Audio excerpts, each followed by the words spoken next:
여기 자꾸 빠지던데 안에 빠진 원래 거가 빠지는 거. 원래 빠진 거. 원래 빠진 거 이게 계속 그러니까 이게 불편하고 차라리 안에다가 강력분을 붙이면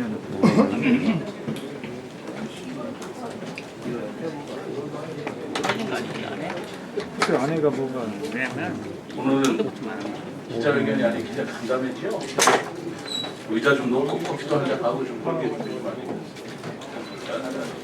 여러분 잘 지내셨습니까? 네, 엊그제 체육대회도 하고 그러는데 수고 많으셨습니다. 오늘은 이렇게 하시죠. 우리 공관위에서 많이 준비를 했는데 이 자료 배포해 주시고 다 아시는 내용이에요.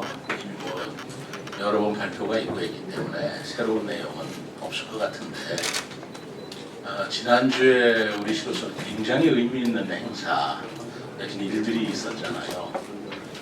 첫째로는 지방법원 설치법 너무나 잘 아시다시피 그게 통과가 됐고 또 국회의사당 본격 건립을 위한 건립위원들이 또 현지에 와서 간담회도 갖고 토론회도 갖고 그런 일도 있었고요.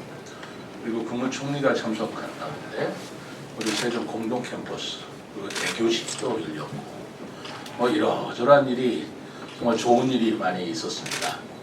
또 그 와중에 또 정원도시 박람회 예산 삭감에 대한 여러 가지 의외의 관계도 있고 했기 때문에 이러저러한 생각 때문에 우리 기자 여러분들 얼굴도 뵌 지도 조금 됐다 싶어서 제가 오늘 시간을 마련하고자 했습니다. 그래서 오늘은 제가 지방법원 설치에서 다 아시는 내용인데 간단하게만 말씀드리고 여러분들의 편안한 질문도 받고 제가 하고 싶은 얘기도 하고 그럼 어떻겠습니까? 좋으시죠? 네.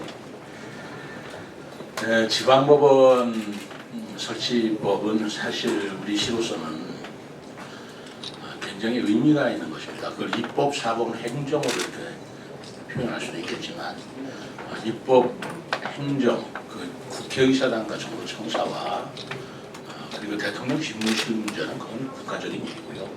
이 법원은 대전지방법원이 관할 법원으로서 해왔던 여러 가지 소송 건수나 소송 기간 이런 걸 감안할 때 행정수도인 세종시는 독립된 별도의 지방법원이 필요하다라고 쭉 했던 건데 그것이 평가됐다는 그 의미가 있어요.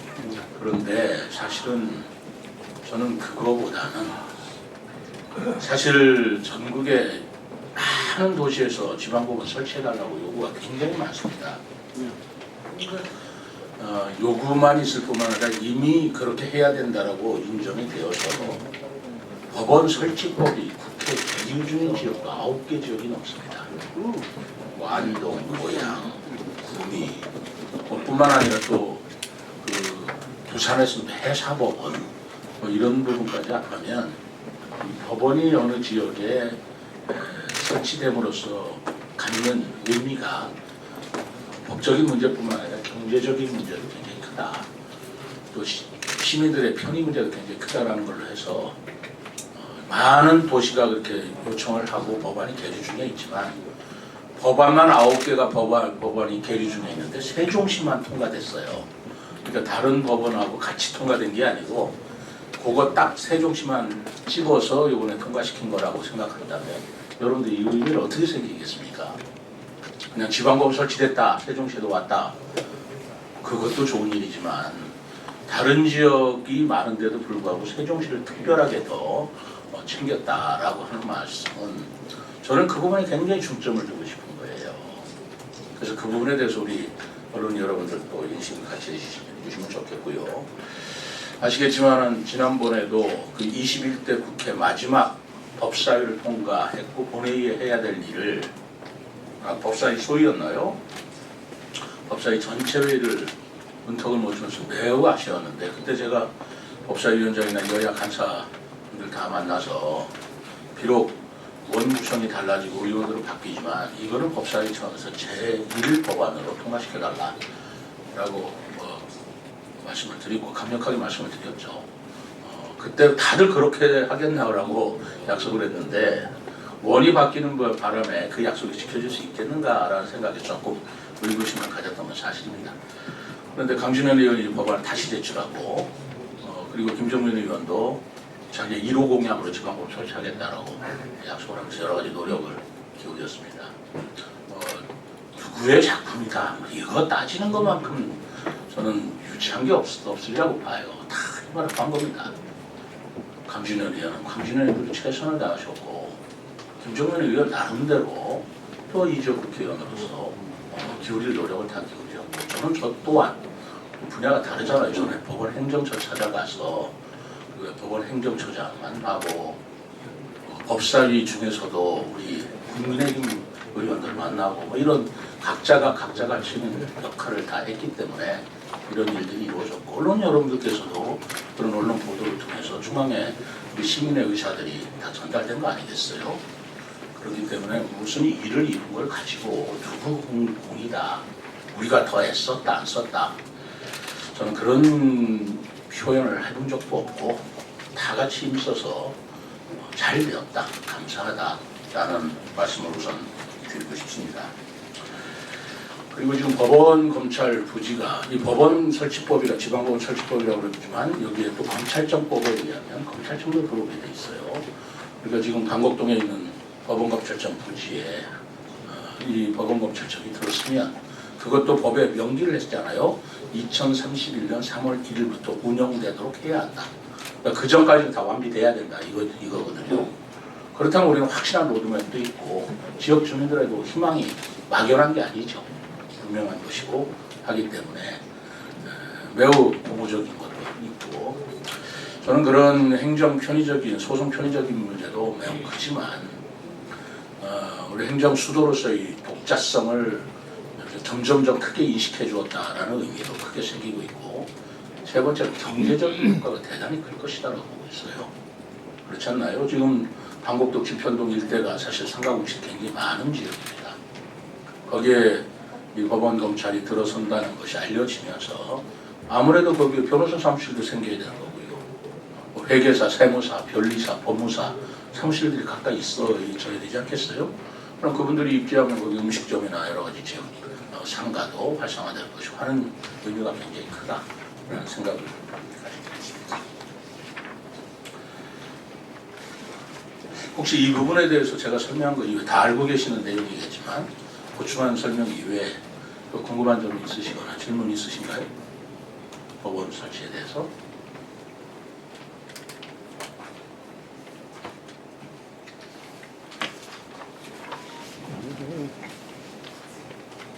궁금한 거 없으십니까? 여기 있습니다. 다 아시는 거죠? 누구? 예, 말씀하세요.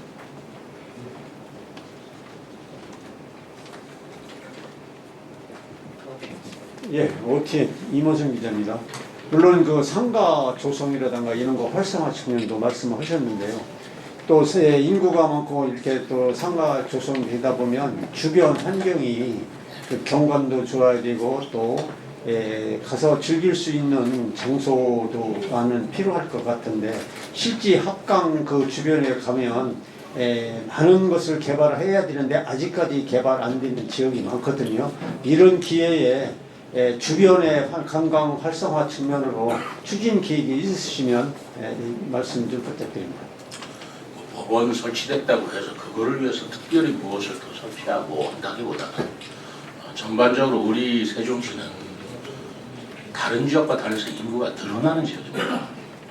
우선 내년도만 해도 내년 연말까지 지금 입주된 그 아파트 가구수, 세대수를 감안한다면 한 12,000명 정도가 내년에 인구가 될 걸로 보고 있거든요.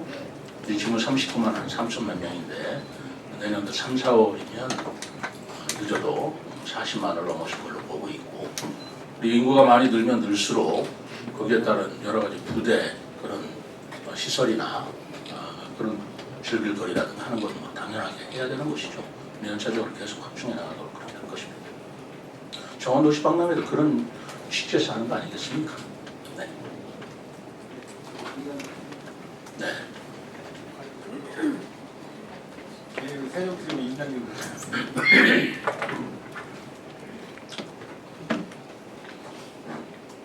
세종TV 민장규 기자입니다.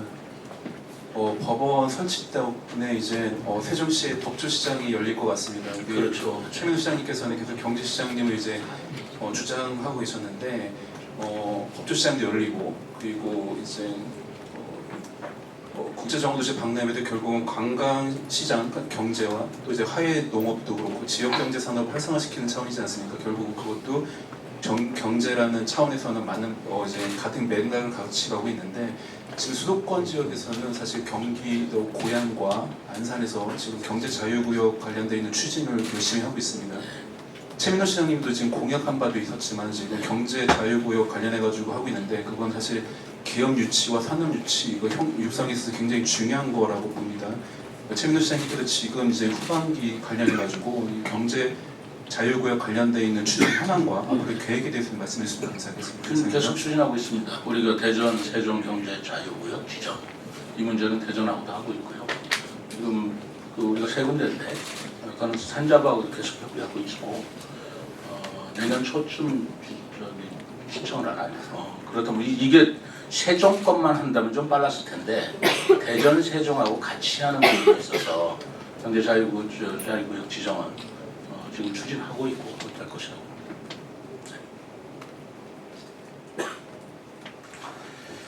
그리고 그제 국회의사당 설립에 관한 건립위원회 왔는데 또 이 부분에 대해서도 뭐 잘 아시겠지만 굉장히 고무적인 그 논의가 있었어요. 우선 건립위원회가 구성이 됐다는 것 자체가 이제 공표가 됐다는 얘기고요. 그리고 거기서도 로드맵을 확실하게 제시했습니다. 26년도 상반기까지는 기본 설계를 마치겠다. 그리고 31년도까지는 어떻게든지 좀 완공시키겠다는 게 국회 의원식 의장 말씀이었고 여러 사람들이 여러 주문을 했지만 저는 특별하게 두 가지 주문을 했습니다. 세 가지 주문을 했습니다. 첫째로는 전 세계 어디 가나 그 나라의 최고의 랜드마크는 국회의사당입니다. 국민의 그 대의기관이기 때문에 어느 나라 가든지 국회의사당이 그 나라 최고의 랜드마크인데 이제 우리 세종시에 세워지는 국회의사당은 여의도 국회의사당의 2배 규모입니다. 부지만 생각한다면 여의도가 10만 평인데 우리는 19만 평입니다. 그리고 상임위도 17개 중에 11개가 내려옵니다.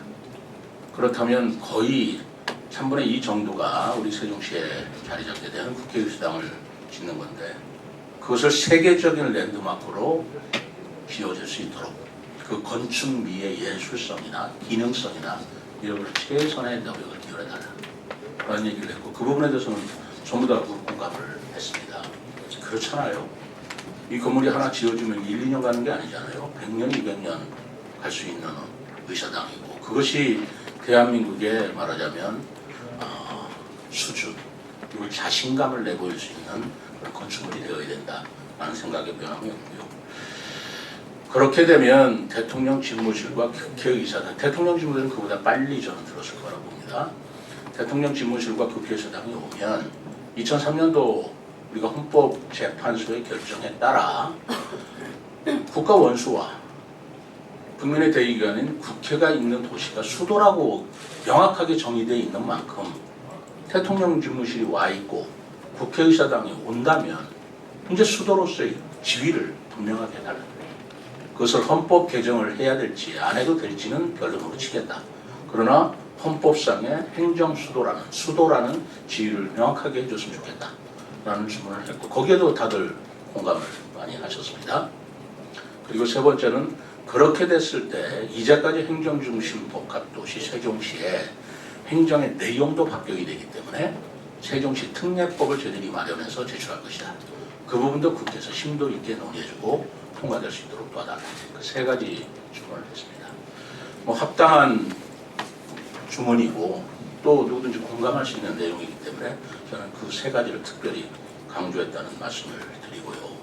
그런 것들이 잘 받아들여져서 2031년도에 국회가 들어선다면 정말 2030년도까지 우리 행정중심 복합도시 소위 우리가 완공연도라고 할 때 정말 우리 세종시가 2030년도 전후에는 완벽한 시설을 가지게 될 것이다 라는 생각을 합니다. 이게 큰 의미가 있다고 저는 보고 있습니다. 뭐 이 부분에 대해서 혹시 질문 있으시나요? 그리고 세종 공동 캠퍼스 굉장히 의미가 큽니다. 그 8개 대학이 입주하도록 되어 있는 건데 이 공동 캠퍼스라는 개념 자체가 우리나라 최초예요. 현재로서는 유일합니다. 지금 대학이 위기를 처하고 있잖아요. 다 뭐 벚꽃 지는 대로 지금 그 사라져가고 있는 학령 인구 감소에 따라 그렇게 되고 있는데 수도권에 더 이상 학교를 지을 수는 없다면 비수도권 지역에 소멸되어가고 있는 각 대학이 힘을 합쳐서 공동 캠퍼스를 지어서 근데 공동 캠퍼스가 지방 대학만 있는 게 아닙니다. 서울대학교도 있고요, 고려대학교도 있고요, KDI도 있고 이런 대학들이 공동 캠퍼스 열린 공간에서 학생들이 같이 공부한다는 것은 이제까지 어떤 대학 캠퍼스에서도 볼 수 없는 새로운 특징입니다. 그걸 세종시에서 열어간다고 하는 것이기 때문에 그냥 공동 캠퍼스 이렇게 평면적으로 보실 일이 아니고 굉장히 의미가 크다라는 걸 좀 새겨주셨으면 좋겠고요. 그런 것들이 세종시에서 개교가 됐고 이제 내년에는 본격적으로 충남대 의대도 사실 9월에 개원을 하려고 했는데 요즘에 그 병원 문제 때문에 좀 늦어져서 내년에 이제 의대가 또 들어올 걸로 보고 있습니다. 그렇다면 우리 세종시에 의대도 생기는 것이고 그리고 뭐 서울대학교 행정대학원 같은 유수한 그런 교육기관도 생기고 있기 때문에 우리 세종시로서는 교육 인재 양성 육성 발굴이라고 하는 측면에서 굉장히 큰 획기적인 역할을 할 수 있는 것이다 라고 저는 봅니다. 이 부분에 대해서도 공동 캠퍼스 개교 잃어볼 게 아니라 그 하나의 의미와 뜻을 새겨본다면 정말 그 세종시의 새로운 발전상을 볼 수 있고요. 다만 저로서는 어쨌든 간에 제 시정 사기가 시작되면 이 모든 것이 다 확정되고 추진된다는 것에 대해서 굉장히 기쁘게 생각을 합니다. 다 말로만 그랬죠. 어려웠던 일 아닙니까? 국회의사당 몇 년 전부터 얘기되어 오는 얘기인가요? 대통령 집무실 꿈만 꾸던 것 같은 그런 일 아니었던가요? 또 지방법원도 그렇고 말만 무성했지만 실제로 종지부를 찍는 일들이 과연 실현될 수 있을까라는 것들이 정부 제 임기 중에 현재 이루어지고 있다는 것에 대해서 저는 굉장히 자부심을 갖습니다. 그걸 꼭 제가 했다 안 했다 그 아까 얘기한 대로 그럴 일은 아니잖아요. 다 같이 힘을 합해서 이루어지고 있는 것에 대해서 저는 큰 보람을 느끼고 있고 자부심을 느끼고 있다는 말씀을 드리겠습니다. 또 국제정원도시 박람회 우리 어른 여러분께서 대단히 궁금하실 텐데 이 부분은 제가 굉장한 노력을 기울였어요. 대화와 협치가 부족하다 자꾸 그렇게 말씀하시는데 어느 정도 해야 그게 충분한 건지 저는 모르겠습니다. 나름대로 최선을 다했다고 생각을 합니다. 그리고 의회에서 여러 가지 주장을 하면 반박하자는 말씀은 아니고 그러나 논리적으로 따져본다면 뭐 의회 끝나자마자 3일 만에 그대로 제출하는 게 맞냐 축성을 해야 되지 않느냐 모르시는 분들은 그렇게 말씀하실 수 있지만 이 정원 박람회가 추진되기 위해서는 시한이 필요한 거예요. 우리 실무자들의 검토는 10월 11일까지는 돼야 우리가 그 상징 정원, 세종시 상징 정원을 지금 국제 공모를 하고 있는데 그것이 가능해집니다. 근데 그 10월 10일 넘으면 그게 불가능해져요. 그렇다면 다시 말해서 이제까지 의회가 9억 8천이라는 예산을 승인해주면서 생겼던 대내외적인 신뢰가 깨져버리는 문제가 생기고 그냥 신뢰가 깨지는 문제로 끝나는 것이 아니고 그것이 소송으로 이어진다면 그거 어떻게 감당을 할 것이냐 근데 그런 걱정이 들어서 그렇습니다. 국제소송 문제뿐만이 아니고 대내외적인 문제도 많이 생겨요. 예를 들어서 제가 시도지사 각 시도에 출범은 안 됐지만 그동안 밑작업을 굉장히 많이 했어요. 쫓아다니면서 참여해달라, 조성해달라. 그래서 6개의 시도는 이미 거의 조성에 참여하겠다는 확답까지 받고 예산권도 확보된 그런 상황이에요. 그런데 못하게 됐다. 각 시도에 대해서 우리가 뭐라고 할 것이냐. 또 외국 도시에도 만날 때마다 여러 가지 업무 협약을 할 때 국제정원 도시 박람회 이야기를 했습니다. 그래서 적극적으로 참여하겠다는 데도 있고 또 참여 의사를 밝힌 데도 있고 그런 관계는 또 어떻게 봐야 될 것이냐. 그 문제점은 저희들이 자료로 나눠드리도록 하겠습니다. 그 배포를 해드리세요. 어른 여러분들 아실 수 있도록. 뭐 그것뿐만이 아니잖아요. 또 국제기구라는 것도 있어요. 국제기구하고도 예를 들어서 아시아 산림협력기구 아포코라고 하는 데인데 거기 사장하고 직접 또 같이 참여해 주는 걸로 이렇게 했는데 그것도 또 신뢰성을 잃어버리게 되는 것이고 중앙정부도 예산을 지원했다고 얘기했는데 지방 예산이 뒷받침되지 않아서 그것도 깎여야 된다는 그런 처지라면 앞으로 세종시에서 국비 그 확보를 지원을 확보하기 위한 여러 가지 노력에 어떤 공신력을 갖겠나 이런 생각이 들지 않을 수가 없는 것입니다. 우리 공무원들의 문제도 크죠. 우리 공무원들도 그동안 정말 힘들려 일을 했습니다. 정원 주신 조성단 만들어서 추진단 만들어서 거기 직원들이 지금 한 30여 명 일을 해왔고 또 조직위원회가 구성 승인을 받아서 행함으로부터 한 70여 명이까지 일할 거라고 인사도 거의 내정 상태에 있습니다. 예산만 통과되면 즉시 발령을 해야 일을 할 수 있을 거 아니에요. 지금 느긋하게 기다릴 수가 없었습니다. 전부 다 스탠바이 하고 있는 상태에서 이게 깨져버린다면 그런 것들을 다 되돌려야 하는 문제가 그렇게 쉬운 문제가 아닙니다. 이것을 예산 하나 끝내서 없는 걸로 하자 이렇게 해서 끝나는 문제가 아니라는 말씀을 제가 드리는 것이고 화훼농가나 조경수 농가도 그냥 우리가 위탁 재배하는 전업농가는 뭐 31호라고 하지만 위탁하는 전업농가만이 문제는 아니잖아요. 전위에 있는 조경수 농가가 100 농가가 넘습니다. 110농가가 넘는데 다 기대를 가지고 있는 거예요. 또 그게 맞습니다. 우리가 정원도시 한다고 할 때 그 정원수나 화훼나라는 것은 우리 지역 걸 먼저 우리가 소비를 해줘야 되는 거 아니에요? 정이 안 될 적에 다른 지역으로 가는 거죠. 거기에 대한 기대 효과가, 경제 효과가 굉장히 기대하고 있는 거. 그거 다 무산되어 있다. 라는 문제들은 어떻게 볼 것이냐.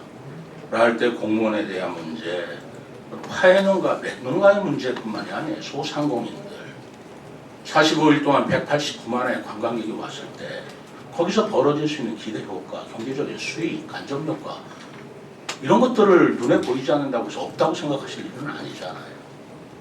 그런 거기 때문에 이 국제정원 박람회는 그동안에 쌓아온 기초를 살려나가야 된다. 그렇게 생각을 했고 그 부분에 대해서 의원들한테 계속 말씀을 드렸어요. 뭐 부족하다면 부족한 대로 미안한 얘기지만 그래도 최선을 다해서 설명을 했고 더더구나 본회의에서 예산이 전액 삭감됐을 적에는 지금 시급한 사정을 감안을 해서 그렇다면 우리끼리 맨날 이럴 게 아니라 이런 얘기를 솔직하게 시민들한테 공개 토론을 해서 시민들이 좀 판단하게 하자. 그리고 다시 한번 검토를 해달라라고 해서 공개 토론을 제의한 바도 있습니다. 뭐 방송사에서는 기꺼이 그 공개 토론의 장을 열어주겠다라고까지 했어요. 그런데 의회에서 아무도 참여하지 않는다면 그 무슨 공허한 얘기가 됩니까? 근데 시민들이 모르신다, 홍보가 안 됐다 이렇게 말씀하시는데 저는 홍보를 할래도 받아주지 않는데 어떻게 하냐 이라는 생각이 드는 거예요. 바로 그런 것들이 시민들이 이해하실 수 있는 그런 이해의 장을 넓히고자 하는 저희 노력 아니겠습니까? 그렇지 않고 어떻게 홍보를 해야 돼요? 언론기관을 통해서 계속 얘기를 하고 그럼에도 불구하고 이게 이슈가 됐을 때 시민들과의 토론 내지는 의회와 집행부가 왜 이렇게 싸우느냐 정쟁으로 보지 마시고 그걸 논리적 기반에서 해야 되냐 오려야 되는 것이냐를 서로 말씀을 들어보고 시민에서 판단할 수 있는 그런 장을 마련해 달라고 요구했지만 그것이 거부당하면 좀 어떻게 더 이해를 시킬 수가 있겠습니까? 저는 지난번 그 임시회를 소집해서 그 본회의 석상에서도 얘기를 했어요. 의회와 저와 공개 토론을 하는 것들이 적절치 않다면 시민 대토론을 하자. 의원들이 전문가가 아니시라면 의원 측에서 추천하는 이걸 해서는 안 된다는 전문가 전부 또 이쪽에서 하시는 전문가들 누구라도 좋으니까 시민 대토론회 또 시민들도 참여시켜서 그런 토론회를 열어서라도 이걸 공론회장으로 가서 시민들도 이해를 돕고 홍보가 안 됐다 그러는데 그렇게 해서 홍보를 할 수 있도록 하자라는 생각이 들겠습니다만 검토가 안 되고 있지 않습니까? 받아들여지지 않지 않습니까?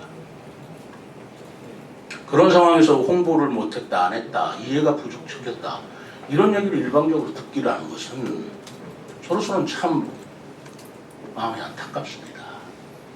그럼에도 불구하고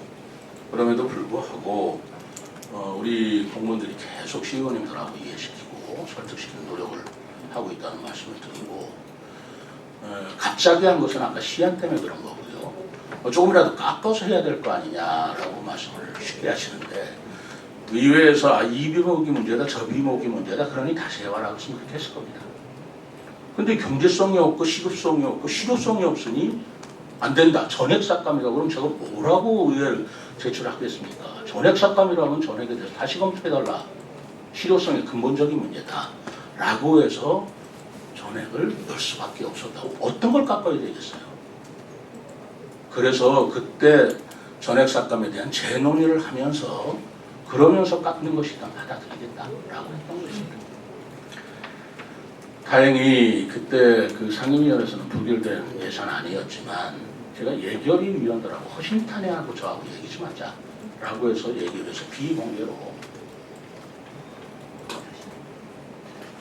예결위원 전원하고 저하고 정말 있는 얘기 다 했습니다. 2시간 동안 다 말씀하시거라. 그래서 다시 예산 심의가 돼서 그렇다면 전액 삭감이 아니고 일부 시급하지 않다고 의원들이 판단하는 걸 삭감을 했습니다. 그게 그 정원도시 박람회에서는 14억을 저희들이 다시 재심의를 요구했는데 한 4억 5천을 깎아서 9억 5천으로 깎아서 하면 어떻겠느냐. 비축제도 6억이었는데 1억을 깎아서 5억으로 하면 어떻겠느냐. 라는 예산 절감액을 제시를 해줘서 제가 100% 수용을 했습니다. 좋습니다. 저희들이 다른 노력을 기울여서라도 일단 시작하게 되면 또 다른 노력을 기울이더라도 의회에서 깎아주는 그 삭감액에 수용하겠습니다. 100% 수용을 했습니다. 토 안 달았습니다. 그래서 수용이 되는지 알았어요. 근데 그것이 또 부결도 아니고 가결도 아니고 그 본회의가 끝나고 말았습니다. 그리고 시간은 지금 흐르고 있어요.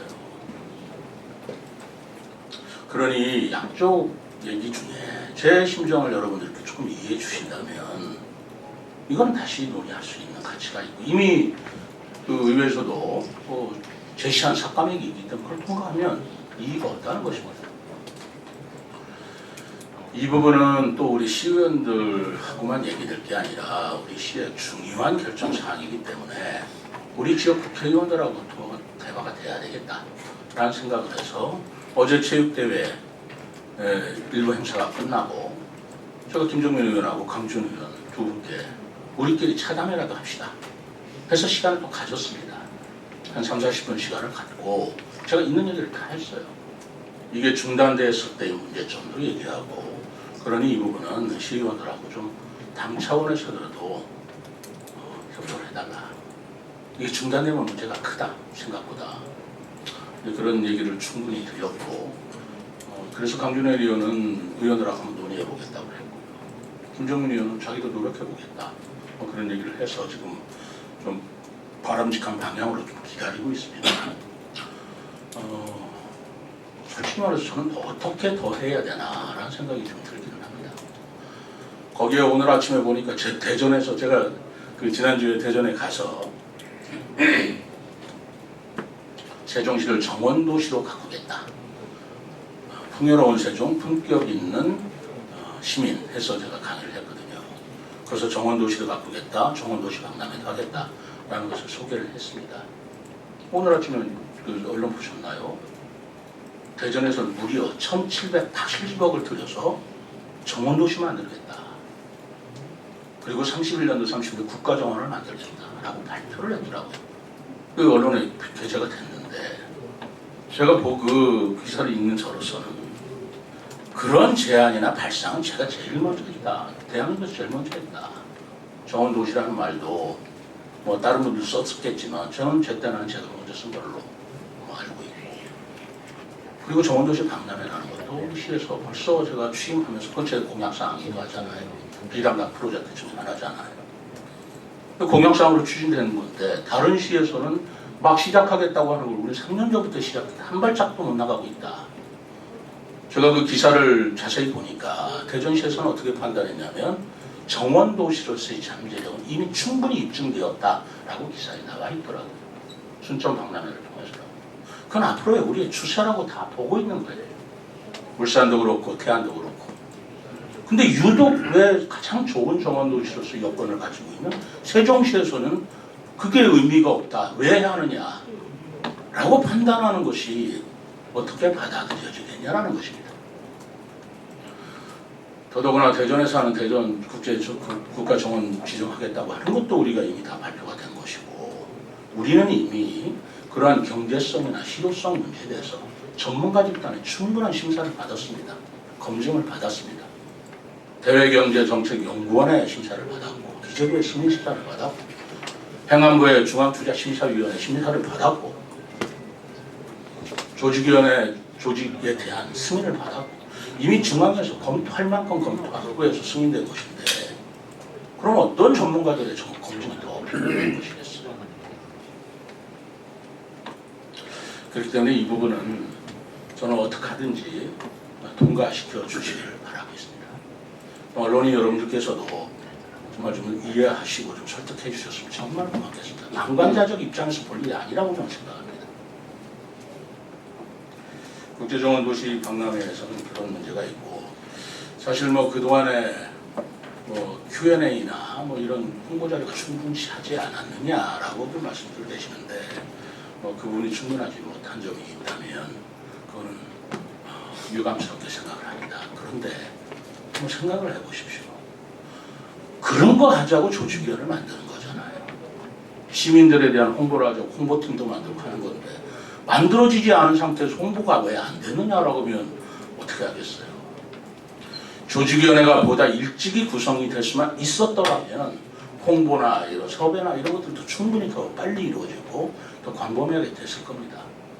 그런 걸 하자고 조직위원회를 구성하는 건데 난 앞뒤가 안 맞는 거라고 생각해요. 그럼 빨리 구성해서 그런 걸 홍보하고 시민들한테 참여를 유도하는 것이 옳겠지. 주민들이 이해를 못하고 홍보가 안 하니까 조직위원회를 구성하지 말자. 이거는 굉장히 이상하지 않습니까? 일은 그렇게 하는 게 아니잖아요. 우선 일을 하게 해줘야 다른 일을 못했을 때 비판이 되는 거지. 일을 못하게 하면서 왜 못했느냐라고 하는 것은 굉장히 이상하지 않습니까? 이런 부분에 대한 우리 언론인 여러분들께서 좀 이해를 해주셨으면 좋겠다는 거예요. 저는 늘 얘기했지만 여소야대의 우리 세종시 의회 특성상 싸워서 될 일이 아니라는 걸 너무나 잘 알고 있습니다. 싸움들 어떻게 이기겠어요? 다수결의 원칙 민주주의 국가에서 싸움들 어떻게 되겠어요? 표로 하면 싫고. 그래서 제가 늘 가지고 있는 생각이 진정성 있는 태도와 자세를 보이면 그래도 이해해 주시지 않느냐는 태도를 했습니다. 제가 취임하면서 이제까지 그 진정성을 너무나도 강조했던 이유입니다. 지금도 변함이 없습니다. 싸워서 될 일이 아니지 않습니까? 싸워서 될 일이 아니지 않습니까? 다수결에서 싸우면 무조건 지는 거 아니겠어요? 표 대 표로 가는 건데 그래서 지금도 진정성을 갖고 말씀드리는 것이고 호소하는 것이고 그러나 막판에 가서도 도저히 안 된다. 그럼 제가 어떻게 해야 될지 어떤 중대한 결심을 해야 될지 좀 고민하고 있습니다. 이런 것들에 대해서 우리 언론인 여러분께서 충분한 좀 이해와 협조를 진심으로 진정성을 갖고 부탁드리겠습니다. 질문도 이제 또 세종TV의 임장용 네네.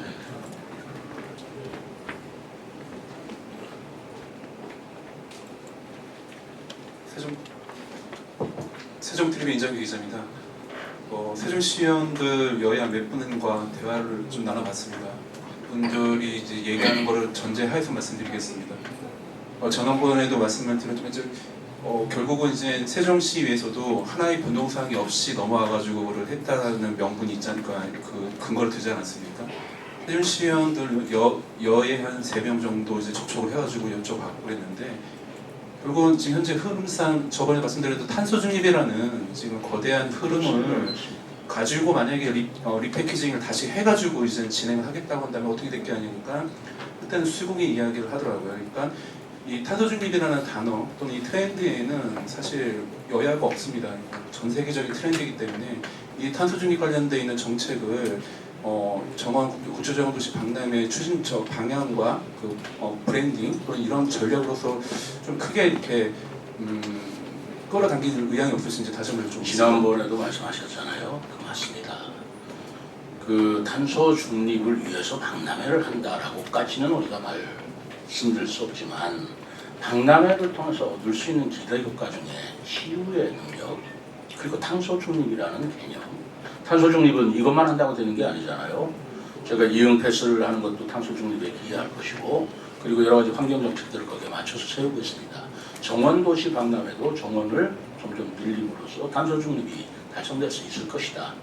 라는 얘기는 탄소 중립 때문에 하기는 아니지만 그 효과로서 충분한 가치가 있다. 라고 하는 말씀을 제가 드리고 있고요. 그거를 명문화하고 문서화한다는 건 어렵지 않죠. 그건 우리가 충분히 그렇게 하고 있으니까. 이미 그런 내용을 하고 있습니다. 그거를 우리 관습국장 좀 더 강조하는 방안을 한번 검토를 해보십시오. 네. 프레시안 김유철 부장님. 그 지금까지 진행 과정을 보면요, 시의회가 그동안에 10억 가까운 예산을 통과시켜서 천안까지 통과시키고 그래서 이제 나름대로 집행부에서 준비를 쭉 해왔단 말이죠. 근데 이제 와서 시예산 14억 삭감시킨다는 것은 밥상은 차릴 때까지 내비뒀다가 밥을 먹지 마라 이렇게 하는 것밖에 안 되는 걸로 보여지고 있고요. 그 다음에 2020년 봄에 개최하는 거에 대해서 27년에 하면 안 되겠느냐 이런 의견을 냈다는데 이것은 이제 그 이유가 뭐 아직 준비가 덜 돼 있다 뭐 이런 차원인데 제가 판단할 때는 이건 전국 동시 지방선거 26년에 있을 선거를 의식한 발언이지 갑자기 1년 만에 세종시가 확 발전할 일은 없거든요.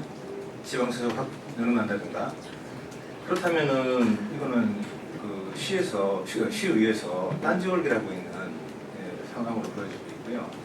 그런데 어쨌든 지금 그만 말씀하신 것처럼 싸우자는 게 아니고 같이 상의해가면서 좋은 결과를 도출하는 결국 행정이 됐건 정치가 됐건 시민들에게 도움이 될 수 있는 시 재정에 도움이 될 수 있는 방안을 연구하자고 한다면 그 시범 사업이나 공무원들이 왜 새로 뭐 할 때 시범 사업이라는 걸 들어보지 않습니까? 그런 식으로 하거나 또는 뭐 시기를 조금 조정해보는 것도 어떻겠나라는 그런 의견들이 좀 있습니다. 또 한 가지가 이제 국회의원들과의 그 협치라고 하죠. 그냥 저는 같이 서로 편안하게 자주 만나야 되지 않느냐라는 생각을 갖고 있는데 지난번에 강준현 의원하고 제가 전화직을 해봤더니 그 부분에 대해서 상당한 불만을 갖고 있고요. 그래서 심지어 일선에서는 강준현 의원이 시의원들한테 이번 예산을 통과시켜주면 내후년 공천을 안 주겠다는 이런 얘기까지 돌고 있습니다. 이 부분에 대해서 강 의원한테 물어봤더니 제가 그럴 사람입니까? 하고 답변하더라고요.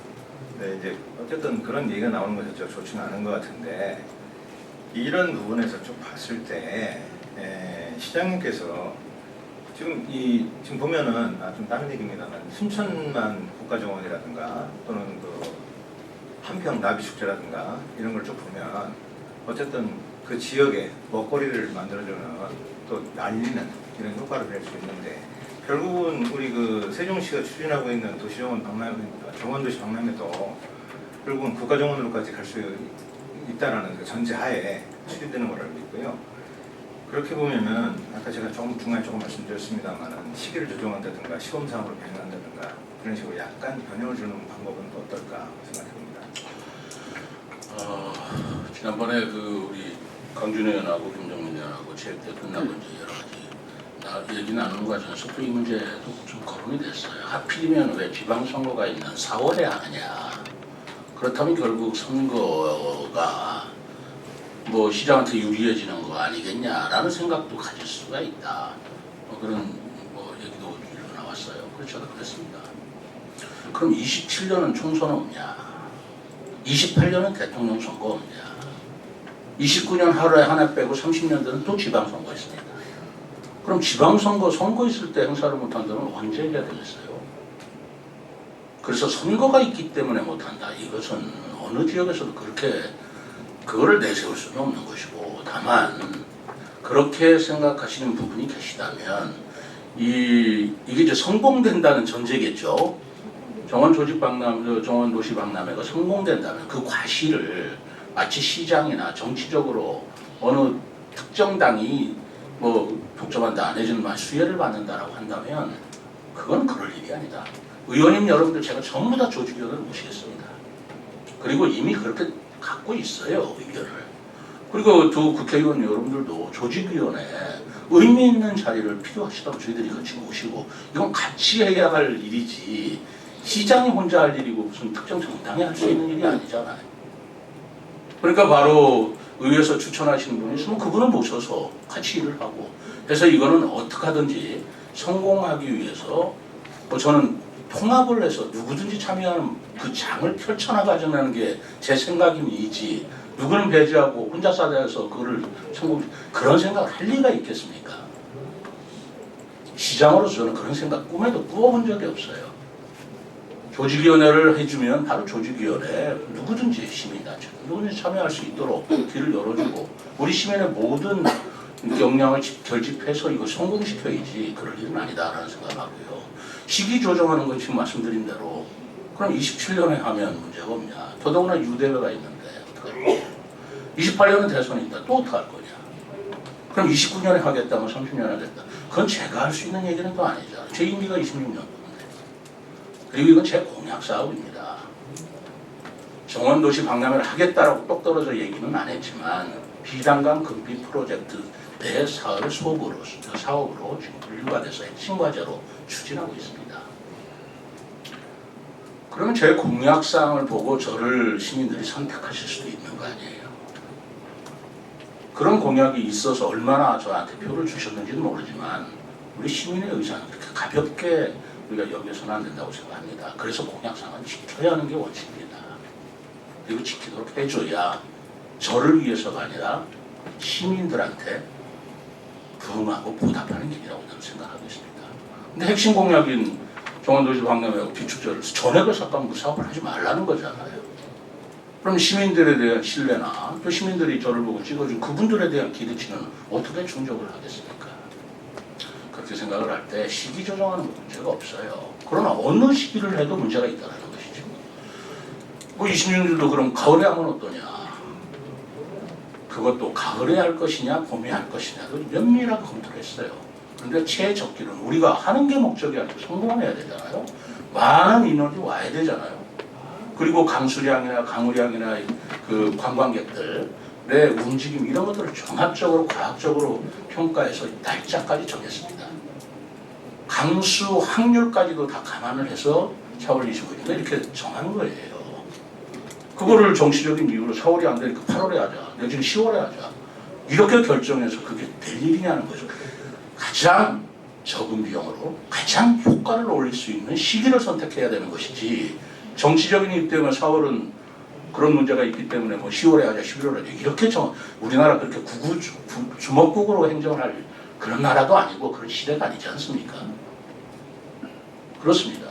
그 4월에 하자는 그 오다나 이런 걸 내린 적이 없어요. 다 전문기관에 용역을 주고 그분들이 판단을 한 것입니다. 몇 번 바뀌었어요. 며칠 할 것이냐 며칠 할 것이냐라는 것도 그렇게 검토돼서 결론을 낸 것이지 이게 정치적인 이해관계에 따라서 결정되는 그런 메커니즘도 아니고 그렇게 할 수도 없다는 것을 제가 말씀을 드립니다. 사람이 바로 누구죠? 네, 박은주 기자입니다. 지금 말씀하신 이 내용이요. 그 강준현 의원과 김종민 의원과 만나서 그 날짜 박찬 얘기하실 때 지금 요대로 다 말씀을 하셨다는 거죠. 네. 그러니까 결국은 2026년도에 하는 것을 변경할 수 없노라라고 그 자리에서 그러니까 말씀을 하셨다는 걸로 저희는 이해를 해야 되겠네요. 아니 그렇죠? 그렇게 얘기를 네. 했단 말이에요. 워딩이 네. 그럼 27년도 하면은 전혀 바꿀 수 없다. 총선이 있고 28년인데 언제 하면 좋겠습니까? 그러니까 계획대로 26년에 하는 게 옳다고 생각합니다라고 얘기했죠. 네, 알겠습니다. 그 부분 확인하고 싶었고요. 제가 지난번에 이 부분 말씀하실 때 지난번 기자간담회 때 말씀드린 게 있었어요.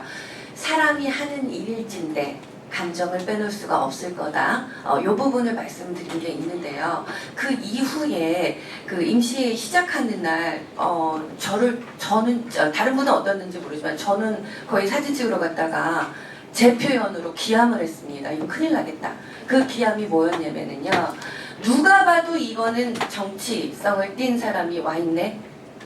최민호 시장님 옆에서 괜히 저분이 오시면 최민호 시장님이라는 그 이름이 띌 수밖에 없는 분들이 와 있네. 그래서 저희 몇몇 기자들이 이거 어떻게 받아들여야 될까? 이런 얘기가 있었어요. 근데 이제 뭐 다른 회장님 뭐 이런 얘기가 아니에요. 다 곳곳에 서 있는 분들 중에서 그래서 이게 감정적이라는 단어가 이 사소한 거에서 건드는 거거든요. 밝다는 불씨는 아주 조그마한 불씨가 큰 불이 되잖아요. 그러니까 그런 식으로 너무나 주변에 시장님의 말씀은 행정가로서 100% 알겠습니다. 이해가 갑니다. 행정가로서의 말씀 와 닿는데요. 이 정치라는 단어까지는 쓰고 싶지 않습니다만 감정이 정치를 건드는 건 아닐까. 그런 부분에 대한 주변 정리가 좀 필요하지 않을까. 전혀 모르셨을까 시장님은? 그런 분들이 내 주변에 있던 사람들이 거기에 핏대 들고 나가서 이러고 있다는 걸 몰랐을까? 그런 아쉬움이 있습니다. 네, 그러면 제가 말씀을 드리죠. 저는 그때 누가 왔는지 모릅니다. 제가 알려고도 하지 않았고 뭐 제 주변의 사람이 어떤 주변의 사람인지는 모르겠지만 뭐 국민의힘의 소속으로 저를 도와줬던 그런 뭐 사람이 왔다 그러면 제가 볼 적에 무슨 올 수도 있다고 봅니다. 아무래도 시장이 하는 일 도와주겠다라고 하는 모습이 있을 수 있죠. 다만 저는 시당의 자제를 요청했습니다. 이것은 정쟁이 아니다. 국민의힘과 민주당의 싸움이 아니다.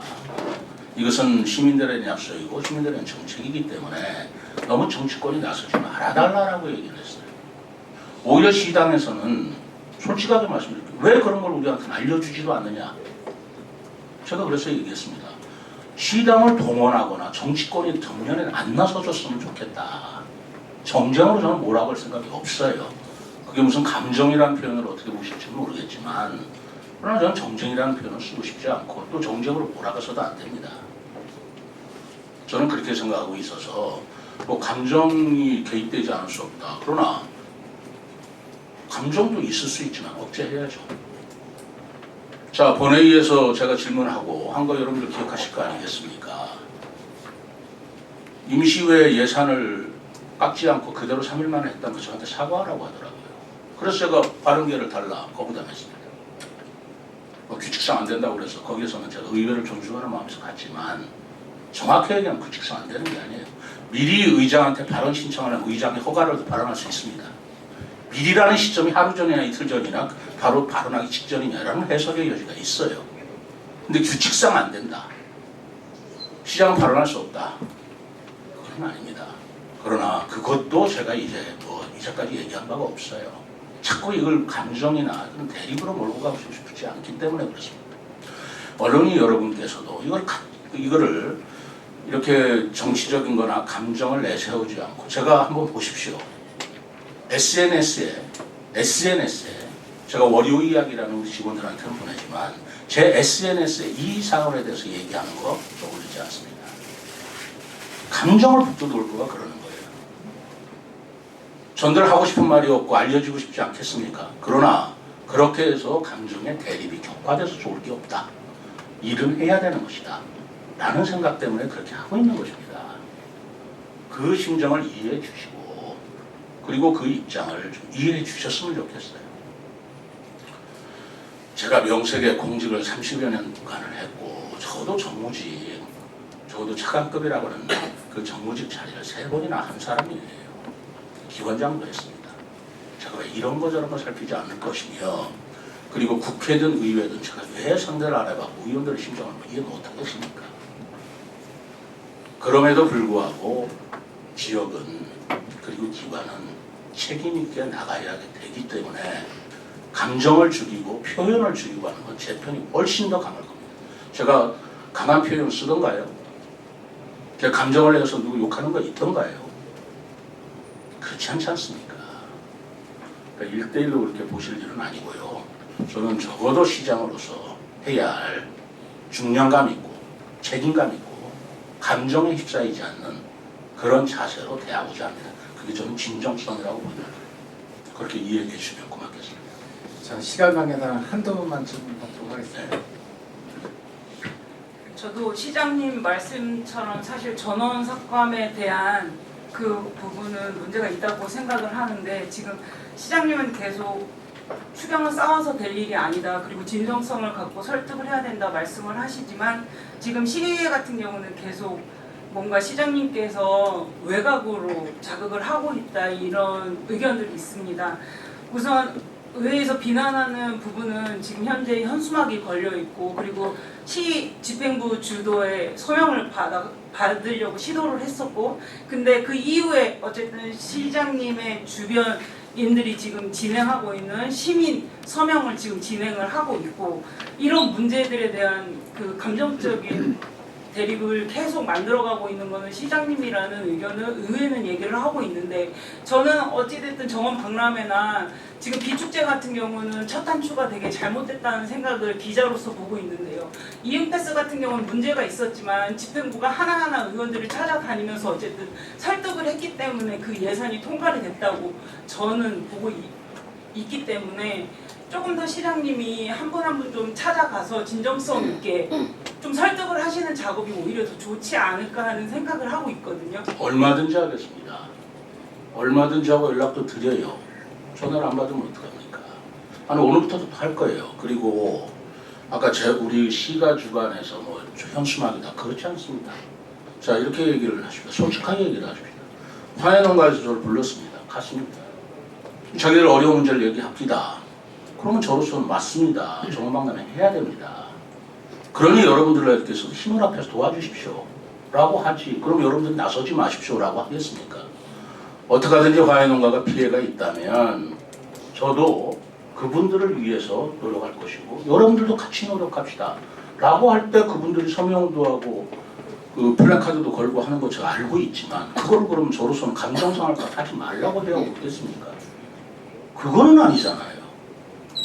그거는 그분들하고 얘기할 때 저는 도와달라고 얘기하고 있습니다. 시민 누구를 만나도 정원 도시 박람회를 해야 된다라고 주장하고 있습니다. 그거를 하지 않아도 좋다라고 제가 얘기할 이유도 없고 저는 해야 된다고 마땅히 생각하고 있어요. 누구를 만나도 여러분들께서 저를 좀 도와주십시오라고 얘기를 하고 있습니다. 그 방법에 있어서 서명운동이 됐든 플랜카드가 됐든 그분들이 하는 거에 대해서 제가 플랜카드 걸어라 서명운동 받아라 하기 이전에 그분들이 하시는 거에 대해서 제가 도와달라고 하는 것도 그것도 감정을 부추기기 때문에 시장이 부추기는 거 아니냐 하지 말았어야 하느냐라는 것이 옳습니까? 저는 그렇게 생각하지 않습니다. 근데 조금 아까 발언 중에 듣고 중대한 결심을 해야겠다 이런 식의 발언은 어찌 보면 의원들 입장에서는 되게 협박성 발언이라고 충분히 그게 생각할 수 협박입니까? 저의 의지의 표현이죠. 저의 의지의 표현이지 그게 왜 협박입니까? 저는 그런 의지도 표현 못합니까? 제가 진정성을 가지고 설득하다가도 안 되면 어떻게 해야 되냐는 고민을 하고 있는 것입니다. 그게 왜 협박입니까? 제가 좀 해달라고 뭐라고 심한 얘기하면 다 협박입니까? 그렇게 받아들일 일은 아니라고 제 의지의 표현이에요. 제 의지의 표명도 못합니까? 시장으로서. 자, 그렇지 않습니까? 마지막으로 한 번만 질문. 하나. 그래서 그래도 성공적인 추진을 위해서는 10월 11일에 있을 의회 그 통과가 상당히 중요하잖아요. 제가 태양국제원의 치유박람회 조직위 관계자하고 의견을 물었어요. 저희 여기 정원도시 박람회에 대해서 물으니까 2002년도에 꽃박람회도 2년 6개월 준비 기간이 들었다고 하더라고요. 근 3년 가까이. 그리고 조직이 우리랑 같은 우리보다 좀 2주 늦게 시작하는 태양국제원의 치유박람회 경우도 지금 조직위를 해가지고 지금 수차적으로 다 홍보를 하고 있습니다. 그럼 우리가 10월 11일에 했을 때 좀 조직위를 바로 구성을 해서 빨리 해야 성공을 할 수 있을 것 같은데요. 또 이번에 예산을 보니까 그 삭감된 9억 5천 예산에도 그랬고 예산을 보니까 그 식재 그 토지를 모의 식재할 수 있는 그 예산도 빠져 있더라고요. 그 빨리 좀 그런 것들도 사전에 좀 계획해서 준비를 하는 것도 필요할 것 같은데 그건 어떻게 생각하십니까? 그렇습니다. 저희들이 14억 5천 처음에 그러는 이제 한 달이 지났기 때문에 14억으로 다시 심의를 했을 때 쓸데없는 예산을 했겠습니까? 가장 필요한 예산, 필수 불가결하다고 판단돼서 올린 겁니다. 그러나 전액을 올렸으니 성의가 없으니 그래서 감액을 하겠다 그러면 제가 의견을 존중할 수밖에 없잖아요. 그렇게 함으로써 필수적인 것이지만 그 중에서도 우리 직원들이 스스로 허리띠를 졸라매고 몸으로 떼어서 할 수 있는 일이 있다면 감수하자. 그렇기 때문에 제가 받아들인 거예요. 쓸데없는 예산을 어떻게 올리겠어요. 그렇지 않아도 재정이 빠듯한 거 아는데 그렇게 안일하게 행정하는 거 아닙니다. 우리 공무원들도 그렇고 저도 그렇고. 그럼에도 불구하고 지금 여러분들도 다 보셨잖아요. 아니 성의도 없다. 어떻게 그대로 올릴 수가 있느냐. 그러길래 무엇을 깎는지 논의가 안 된 마당이기 때문에 그대로 올린 것이고 거기서 감액을 논의해 주신다면 따르겠다고 하는 것이에요. 자, 그런 부분에 대해서 인건비도 뭐 저기 깎고 이제 그렇게 돼서 임명도 좀 늘려야 됩니다. 그 연장을 해야 돼요. 저는 사람이 와서 일을 하는 건데 자꾸 인건비를 깎으면 누가 일을 하나 라고 했지만 의회의 의견을 존중하는 겁니다. 그래서 의회에서 삭감한다고 그러면 받아들이겠다. 그것마저도 받아들이겠다라고 하는 것입니다. 그래서 그 뭐 예산이 그게 9억이면 충분하다 아닙니다. 굉장히 빠듯할 정도가 아니라 부족해. 무리가 있는 것이지만 그럼에도 불구하고 의회에서 진지하게 전액 삭감한 걸 그래도 일부라도 감액해서 살려주겠다고 하는 그 모습에는 제가 감사함을 표시하는데 그러면 저희들이 최대한 노력을 하겠다는 것입니다. 그래서 그렇게 깎여서 통과됐을 경우에 생기는 문제가 없는 건 아니에요. 그럼 어떡하겠습니까? 의회의 권한을 존중을 해야죠. 저희들이 최선을 다해서 보완을 해야 할 수밖에 없다고 저는 봅니다. 자, 이상으로 브리핑을 마치겠습니다. 네. 정원박람회뿐만 아니라 지방법 설치, 공동캠퍼스, 국회의사당, 또 폭넓은 얘기를 드렸습니다. 저도 의원 여러분께 제가 있는 그대로 솔직하게 말씀드려서 마음이 후련합니다. 의원 여러분께서도 이 부분을 그냥 담백하게 좀 받아주시고 의회 의견도 중요합니다. 받아들이겠습니다. 그러나 집행부의 이 절박한 그런 입장도 좀 이해를 해주셔서 이것이 성공할 수 있도록 도와주시면 감사하겠습니다. 고맙습니다.